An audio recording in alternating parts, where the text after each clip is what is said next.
Hey friends, it's Whitney, your host of Needles Embroidery. Thank you so much for watching today's episode. Today I'm going to show you how to stitch this really cute fabric panel on your burp cloth to make this cute burp cloth set right here. Isn't that cute? I love how they match. So the first thing that I do with all my burp cloths is I pre-wash my fabric, I lay it out flat, and I cut out a panel about 24 inches by 6.5 inches, and that gives me a really wide panel to go across my burp cloth.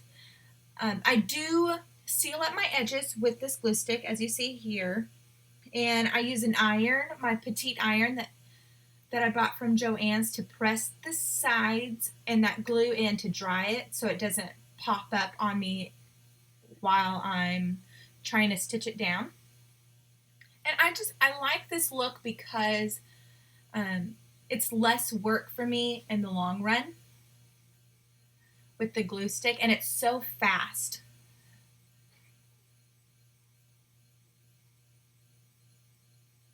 I think I was talking to my daughter there. Finishing up this side here, and I end up later cutting the side off because it was too long, but that's the beauty of sewing. You can make it however you want. Pinning it all down, and then I'm going to flip it over and pin the front side, and I just make sure that it's lined up as best as I can with the center of the burp cloth. I do like how the panel is a little bit wider.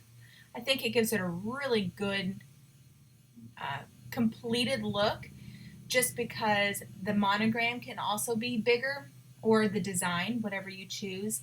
Now I did it a little differently on this one. I started with the side of or the edge of my burp cloth, and then I stitched all the way down the center. I moved my needle as far as it would go to the right of the presser foot and made my stitches fairly wide, and that way it gives me a really small seam. Mommy, the other is done. Oh, that's good. And then I just finished off both sides, and my stitches are even on both sides. Okay, here I'm using a sticky back stabilizer on my hoop, because I had a few of you ask me if you can use sticky back on your embroidery hoops, and the answer is yes. So using my sticky back stabilizer from MJ Sewing Supply, and I am just patching up that hole.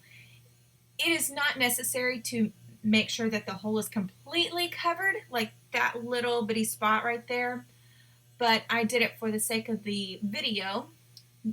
If it doesn't really matter to the design, then I wouldn't worry about it. But if it is going to be in the main spot or whatnot, I would go ahead and cover it up. That way it ensures that everything is going to be the same. It's going to look the same all the way around. Now, I did flip my burp cloth around because I liked the pattern on the burp cloth on the other side of the burp cloth. So I'm folding it, I'm looking, I'm like, do I like that side? No, flip it over. So I liked the side that I have chosen here. And if your print that you're using is a non-directional print, then you can choose whichever side you want. And I chose the one that had more of the floral print down by the name. And looking back on it now, I probably should have changed the thread color that I used, because it was difficult to see the name Karis on the design. But I liked the placement. I just didn't like the white thread that I used at the very end for the name Karis. So just finishing it up here by putting it in my embroidery machine, and then it is done and ready to be put with the burp cloth set. I hope you enjoyed this tutorial. It was really fast, and making burp cloths is by far my favorite thing to make, especially for friends that are having children. It's fun, it's personal, and it's so quick for us, right? So take a shot at burp cloths, make the pattern, print, and fabric go all the way up the side. Some of them can take up the whole front of the burp cloth if you want. Really, the sky is the limit on these burp cloths. Enjoy. I will catch you all in the next one. Thank you for a thumbs up and your subscriptions. It certainly does help me and support my family when you like, comment, and share, and also subscribe. So thank you again. I love you all, and I will catch you all in the next one.